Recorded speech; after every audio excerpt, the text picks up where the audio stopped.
हवा में ताज का महल नहीं बनता, सोने से बिगड़े मुकद्दर नहीं बनता, दुनिया जीतने का हौसला रख ए दोस्त, एक जीत से कोई सिकंदर नहीं बनता। क्या बात बोला गया है। आज के क्लास का सबसे पहला कोड ही आप लोग के लिए ऐसा दिया गया है जो वास्तविक में आपको झकझोर के दम खड़ा ना कर दिया बिस्तर से पढ़ने के लिए तो कहना। ठीक है मेरे भाई मेरे बंधु, आज का जो ये क्लास है यानी कि मत पूछो कि क्लास कितना इम्पोर्टेंट है। क्लास बहुत बहुत बहुत इम्पोर्टेंट है। ठीक है, तो अगर कोई बच्चा क्लास को देख रहा है और क्लास को बीच में छोड़कर जाने के विचार में है तो हम कहेंगे आप अपने जीवन के सबसे बड़ी गलती आज की है। ठीक है, तो क्लास को पूरा करिए और पूरा करने के बाद बताइएगा कि सर क्लास करने में कैसा मज़ा आया। ठीक है, चलिए पहले आज आपका पता है कि हम लोग सुबह में 6 बजे और शाम को 7 बजे प्रतिदिन इसी प्रकार लाइव आकर के कक्षा 10वीं के बच्चों को पढ़ाते हैं।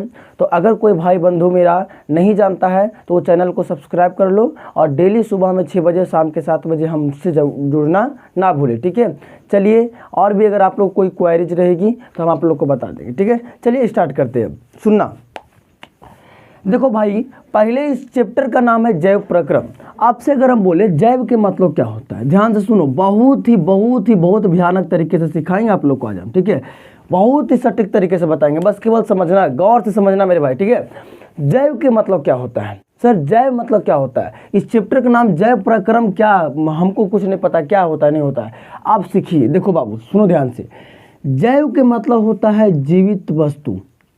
जीवित वस्तु यानी एक प्रकार से आपको बोले तो जैव के मतलब होता है सजीव। ठीक है, एक बात बताइए सर, आपसे छोटा सा सवाल, एनसीईआरटी किताब करवाते हैं हम, बहुत भयानक तरीके से इसमें लिखा गया है। ठीक है, इसमें पहली बात को आपको ये समझाया है कि सर सजीव क्या होता है। तो बहुत बच्चे ऐसे कहेंगे कि सर जो बोल सकता हो, जो चल सकता हो, जो सांस ले सकता हो वो सजीव कहलाता है।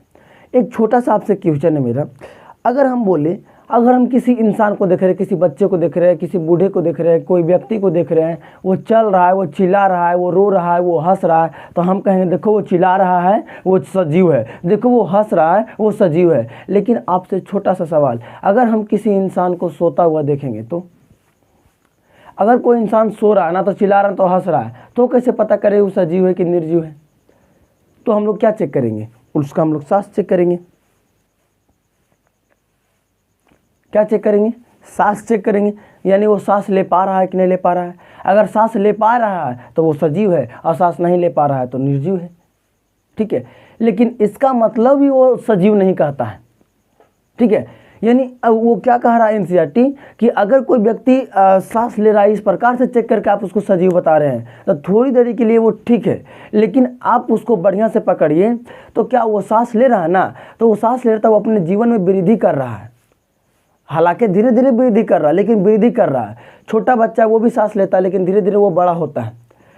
हम आपसे एक छोटा सा सवाल पूछते हैं, जब सांस लेने से यानी भोजन करने से, सांस लेने से, चलने से, फिरने से जब वृद्धि होता है, कोई भी जीव हो, अगर हम पेड़ पौधा की बात करें तो पेड़ पौधा तो ना तो चिल्लाता है ना तो सांस लेता है, लेकिन फिर भी वो क्या करता है, तो हम लोग की नज़र में वो सांस नहीं ले रहा, लेकिन वो पत्ता के माध्यम से सांस वो भी लेता है। लेकिन वो क्या करता है, वो अपने जीवन अंतराल में वो बढ़ता है, वृद्धि करता है। अब वृद्धि करना ही क्या कहलाता है, सजीव कहलाता है। बहुत वीआईपी टॉपिक है। ठीक है, ध्यान से सीखना, क्या बोल रहे हैं हम कि किसी वस्तु को लगातार अपने जीवन काल में वृद्धि करना ही क्या कहलाता है, सजीव कहलाता है। फिर से क्वेश्चन आता है, वो बहुत वीआईपी क्वेश्चन है कि सर आपको पता है कि ये सब धूलकण है ना, ये सब वातावरण में धूलकण है और धूलकण हमेशा एक मतलब इधर उधर घूमते रहता है, मतलब एक यहाँ से धूलकण वहाँ उड़ के जाएगा, वहाँ से वहाँ आएगा, यानी अभी भी यहाँ पे उड़ रहा है। तो ये भी तो वृद्धि कर रहा है, इधर से उधर, इधर से उधर धूलकण स्थिर हो रहा है। तो धूलकण भी सजीव हो सकता है? नहीं, धूलकण सजीव नहीं होता है। ये सबको पता है धूलकण सजीव नहीं होता है, लेकिन ये सजीव का परिभाषा से तो धूलकण को भी लग रहा है ना कि सजीव होना चाहिए। तो धूलकण को सजीव इसीलिए नहीं कहा गया है क्योंकि धूलकण जो है वो अपने आकार परिवर्तित नहीं करता है, वो जितना छोटा था उतना ही छोटा रहता है, केवल बस इधर उधर घूमते रहता है। लेकिन जो मनुष्य होते हैं ना, वो इधर उधर घूमते भी हैं और अपने आकार भी चेंज करते हैं। अब आया समझ में?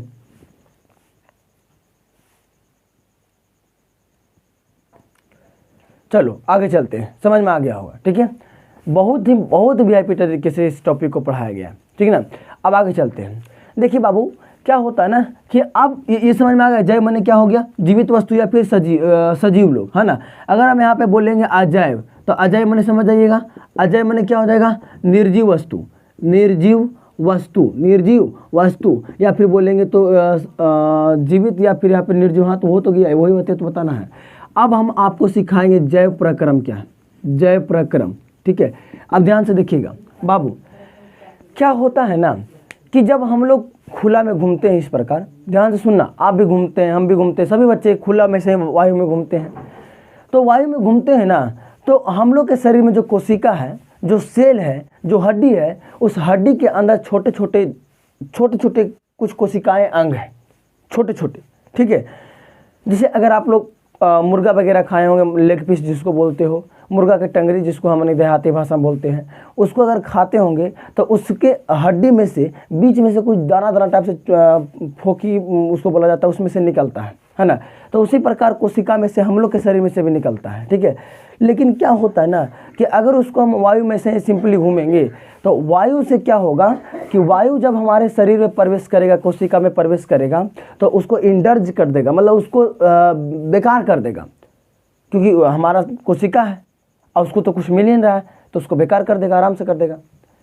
तो उसी कोशिका को सभी चीज़ों से बचा करके अनुरक्षित करके रखना ही क्या कहलाता है, जैव प्रक्रम कहलाता है। पक्का मज़ा नहीं आ रहा है तो बताओ मुझे, कितना भयानक क्लास पढ़ा रहे हैं, ठीक है। क्या बताएं हम कि हमारे कोशिका वातावरण, वायु के वातावरण में क्या होती है, हमारी कोशिका वायु के वातावरण में यह प्रभावित हो जाती है, और इसी को सुरक्षित बचा करके रखना या फिर अनुरक्षित कर करके रखना क्या कहलाता है, जैव प्रक्रम कहलाता है। बताओ कोई दिक्कत? अब आया समझ में जैव प्रक्रम किसे कहते हैं? सर परिभाषा लिख दीजिए ना, चलो देख लिख देते हैं, ठीक है। परिभाषा लिखना, परिभाषा हम लोग कैसे बोलते हैं कि वे सारी क्रियाएं जिसके द्वारा जीव अपने काल में अनुरक्षण करता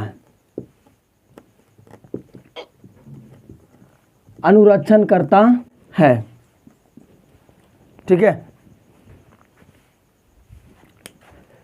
कितना वीआईपी टॉपिक है, हम लोग सभी बच्चे इसको याद कर लेते हैं कि वे सारी क्रियाएं जिसके द्वारा जीव जंतु अपने जीवन काल में अनुरक्षण करता है, उसे हम लोग जैव प्रक्रम कहते हैं। लेकिन समझ करके लिखना गजब हो जाता है। वे सारी क्रियाएं मतलब जब हम लोग शरीर के अंदर लिए ना बाबू ऑक्सीजन, तो ऑक्सीजन जब लिए तो हम लोग को कोशिकाओं को वो ऑक्सीजन लेना भी एक क्रिया है, ठीक ना। ये विसरण अविसरण की क्रियाएं होती है, ठीक है। विघटन और अविघटन वगैरह होता है, ठीक है। विघटन आपको सिखाएंगे, हम अभी तुरंत सिखाएंगे। तो जब ये शरीर के अंदर ऑक्सीजन को लेता है, तो इसके शरीर के अंदर भी जब जाता है ना, तो कोशिकाओं को क्षति पहुंचाने का काम करता है ऑक्सीजन। तो उसी को हमारे शरीर के प्रत्येक भाग आ करके और उसको रोकता है, अनुरक्षण करता है, कोशिका को बचाता है कि उसको ऐसे घेर लगा, कहेगा नहीं तोरा नहीं कुछ हो देंगे। तो इसी कालखंड को हम लोग क्या कहते हैं, जैव प्रक्रम कहते हैं, ठीक है। कोई दिक्कत?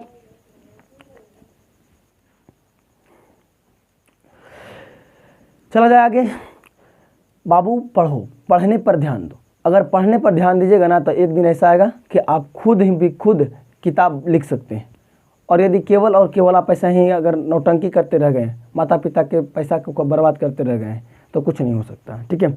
आपको अभी जस्ट एक बात भी सुनाए हम कि हवा में ताश का महल नहीं बनता, ठीक है। सोने से बिगड़ा मुकद्दर नहीं बनता, दुनिया जीतने का हौसला रखे मेरे भाई, ठीक है। एक जीत से कोई सिकंदर नहीं बनता, ठीक है। अगर आप हवा में अगर बना रहे हैं ताश के महल, तो कभी न कभी हवा चलेगा तो वो बिगड़ ही जाएगा, ठीक है। दूसरा लाइन बोले कि सोने से बिगड़ा मुकद्दर नहीं बनता। अगर आप सो रहे हैं तो सोने से आपका कुछ नहीं हो सकता है। हम लोग को देहाती भाषा में कहा भी जाता है ना कि जो सोया वो खोया, जो जागा वो पाया, ठीक है। और तीसरा है दुनिया जीतने का हौसला तो रखो। आपको दुनिया जीतना है, इस बात का हौसला तो रखो। और कभी अगर एक जीत को भी पा लिए हो तो उससे तुम कभी सिकंदर नहीं बन सकते हो, ठीक है। चलिए यहाँ तक हो गया हो तो आगे चलेंगे। हो गया हो यहाँ तक तो ठीक है, चलिए आगे चलते हैं।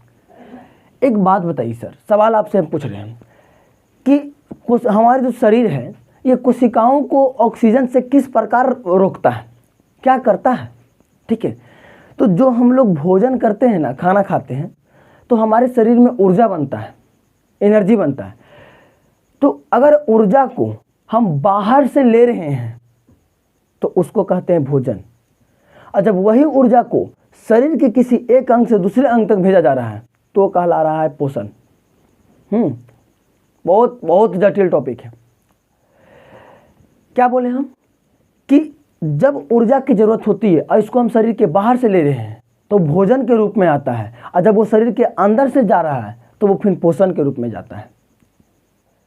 बहुत ही टॉपिक इंपॉर्टेंट है, जरा सीखिएगा, ठीक है। जब भोजन के जब जैसे हमको ऊर्जा चाहिए और ऊर्जा जो हम जिससे ऊर्जा ले रहे हैं अब वो शरीर के बाहर है तो वो भोजन कहलाएगा, लेकिन जैसे ही हम भोजन कर लिए उसके बाद वो क्या कहला जाएगा, उसके बाद वो पोषण कहला जाएगा। ठीक है, यहाँ तक कोई दिक्कत? अब वही ऊर्जा हम लोग को ऑक्सीजन से यानी कोशिकाओं को क्षति पहुंचाता है, उसको से लड़ने में मदद करता है। अब आए समझ में? अब आगे चले। अच्छा एक बात बताइए, जैसे मान लेते हैं कि हम लोग को हाथ को क्या चाहिए, हम लोग के हाथ के चाहिए ऑक्सीजन, तो क्या हाथ ऑक्सीजन लेगा? जैसे मस्तिष्क को चाहिए ऑक्सीजन, तो मस्तिष्क ऑक्सीजन खुद लेता है? नहीं लेता है। ठीक है, तो क्या कहता है ना, हम लोग का जो श्वास है वो फेफड़ा के द्वारा होता है। ठीक है, वो फेफड़ा के द्वारा श्वास ले लेता है एक बार, और उसके बाद जहाँ जहाँ इसको ज़रूरत है शरीर में, पूरे शरीर में इसको पहुँचाने का काम करता है। ठीक है, ऑक्सीजन को पूरा पहुँचाने का कार्य करता है। ठीक है, और इसे ही क्या कहते हैं, इसे ही हम लोग कहते हैं, इसे क्या कहते हैं बोलिए ज़रा? वाष्प परिवहन तंत्र कहते हैं, या फिर परिवहन तंत्र भी कह सकते हो। ठीक है, परिवहन तंत्र किसे कहते हैं?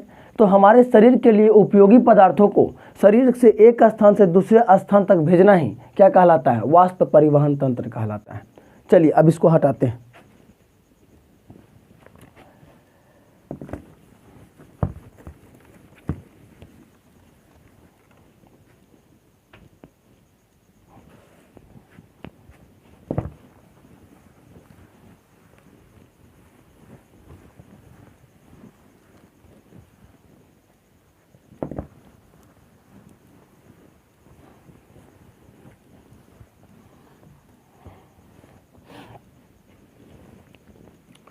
चलिएगा, अब हम लोग देखेंगे श्वसन को।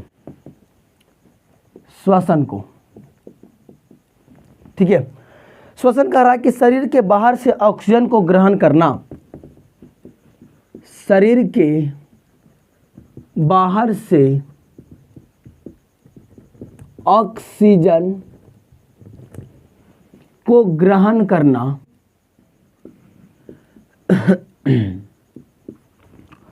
ऑक्सीजन को ग्रहण करना तथा कोशिकीय अवस्कता तथा कोशिकीय अवस्कता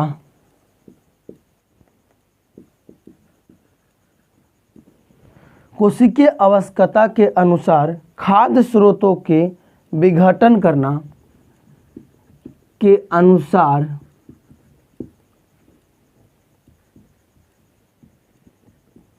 खाद्य स्रोतों का विघटन करना ही श्वसन कहलाता है। श्वसन कहलाता है। ठीक है, क्या लिखे हम?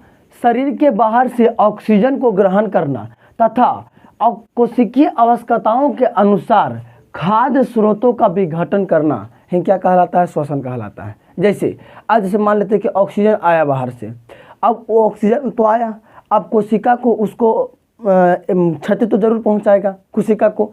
तो हमारे शरीर में जो ऊर्जा है ना, जो भोजन किए हम लोग, वो भोजन अगर काम ही नहीं करेगा, हम लोग भोजन क्यों करते हैं? ताकि कोशिका को सुरक्षित रखा जाए। ठीक है, लेकिन अगर उसको हम सुरक्षित रखने के लिए जिस काम के लिए अगर भोजन किए हैं, अगर वही नहीं होगा तो फिर फायदा क्या होगा? तो श्वसन हम उसी को कहते हैं जो क्या करता है ना कि उस भोजन को जो काम लायक नहीं है उसको विघटित करता है, विघटित मैंने उसको पचाता है, और पचाने के बाद उसको उसके काम को सिखाता है, मारता है कि तोर काम को चीज चोटा के शरीर में यहाँ आराम कर रहा है, तुम्हारा काम है कोशिका को सुरक्षित रखना, तो जाओ कोशिका को सुरक्षित करो। इसी क्रियाओं को कहते हैं श्वसन। शरीर के बाहर से ऑक्सीजन को ग्रहण करना तथा कोशिकीय आवश्यकताओं के अनुसार खाद्य स्रोतों का विघटन, खाद्य मतलब जो हम खाना खाए हैं उसका विघटन करना है, क्या कहलाता है? श्वसन कहलाता है। लेकिन एक बात बताइए, जब हम लोग भोजन भी करते हैं ना, तो सभी पदार्थ आवश्यकताएं अनुसार नहीं होती हैं। कुछ पदार्थ ऐसे होते हैं, कुछ पदार्थ ऐसे होते हैं जो शरीर को जरूरत नहीं होता है, फिर भी हम लोग भोजन के माध्यम से उसको कर लेते हैं। अब जैसे कार्बन, कार्बन भी एक ऐसा चीज़ है जो हम लोग के भोजन के माध्यम से तो चला जाता है, लेकिन उसको शरीर को जरूरत नहीं है। तो जब उसको ज़रूरत नहीं है तो शरीर में जाता है ना, तो उसको किसी न किसी रूप में जब वो जाता है शरीर के अंदर, तो वो अपशिष्ट पदार्थ बन जाता है, मतलब उसको ज़रूरत नहीं है, फिर वो किसी न किसी रूप में शरीर से बाहर निकल जाता है। इसे ही कहते हैं उत्सर्जन। बहुत VVI सवाल लिखा रहे हैं हम। उत्सर्जन क्या बोल रहे हैं कि किसी अवशिष्ट पदार्थ को, किसी अवशिष्ट पदार्थ को शरीर से बाहर निकालना, शरीर से बाहर निकालना ही क्या कहलाता है? उत्सर्जन कहलाता है। उत्सर्जन कहलाता है। ठीक है। अगर कोई नए बच्चे जुड़े हुए हैं तो वो पहले चैनल को सब्सक्राइब कर लो, वीडियो को लाइक कर लो, और उसको पता होना चाहिए सुबह में 6 बजे, शाम के 7 बजे हम लोग डेली क्लास लाइव लेकर के आते हैं। ठीक है। तो आप अगर 10th की तैयारी कर रहे हो, बिहार बोर्ड की तैयारी कर रहे हो, कोई भी बोर्ड हो, यूपी बोर्ड हो, बिहार बोर्ड हो, MP बोर्ड हो, हम उसकी तैयारी यहाँ पे शाम के 7 बजे, सुबह में 6 बजे लाइव के रूप में आकर के करवाते हैं। पूरा डिटेल क्लास चलाते हैं। आज शाम की जो 7 बजे क्लास होने वाली है वो हिंदी की क्लास होगी। ठीक है। जहाँ तक मुझे याद है वो हिंदी की होगी। एक बार हम रूटीन चेक कर लेते हैं। ठीक है, उसके बाद बता देंगे।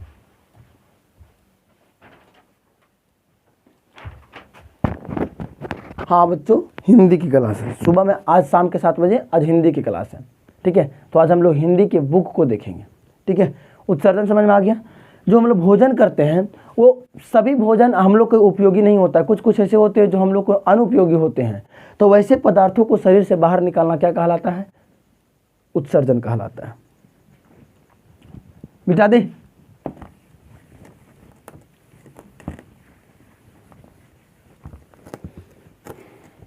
अब आइए पोषण।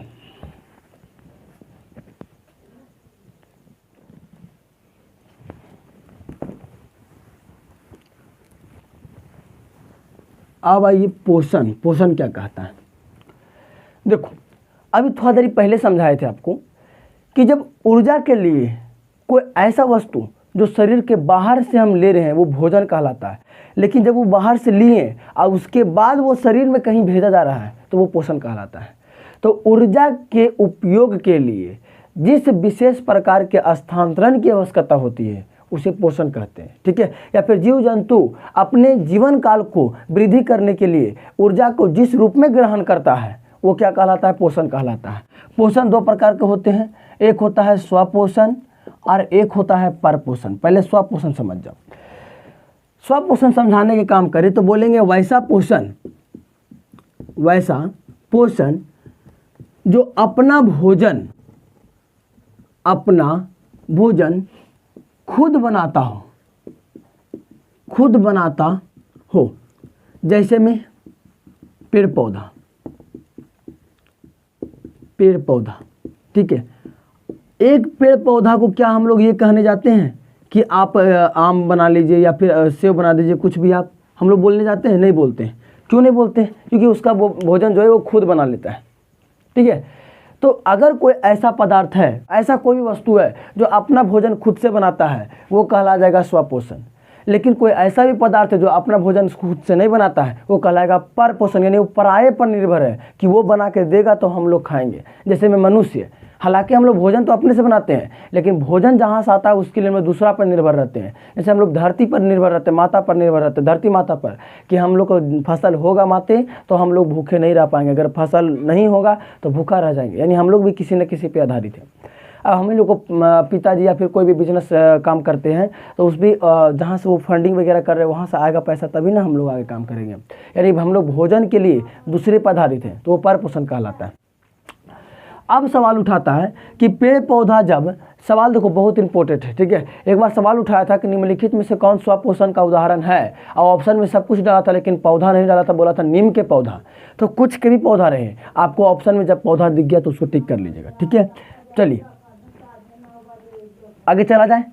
सर पेड़ पौधा जो है अपना भोजन कैसे बनाता है, तो बनाता है प्रकाश संश्लेषण के द्वारा। देखो कैसे करता है, क्या करता है ना कि यहाँ से प्रकाश संश्लेषण में CO2 अब प्लस 12 H2O जल का 12 अणु लेकर के क्लोरोफिल के उपस्थिति में, क्लोरोफिल की उपस्थिति में, यहाँ पे सूर्य के प्रकाश भी रहना जरूरी है, सूर्य का प्रकाश भी रहना जरूरी है। अब ऐसे करने के बाद यहाँ पे पहले ग्लूकोज बनाता है C6 से H12O6, और उसके बाद यहाँ पर ही जल बना देगा, जल बनाएगा ना, हाँ H2O जल का 6 अणु बनाएगा, ठीक है। यानी सबसे पहले क्या करता है, हमारे पेड़ पौधा में क्या होते हैं, हमारे पेड़ पौधा का पत्ता हरा होता है, और हरा पत्ता होता है तो हरा पत्ता क्यों होता है, क्लोरोफिल के कारण, आपको पता है, ठीक है।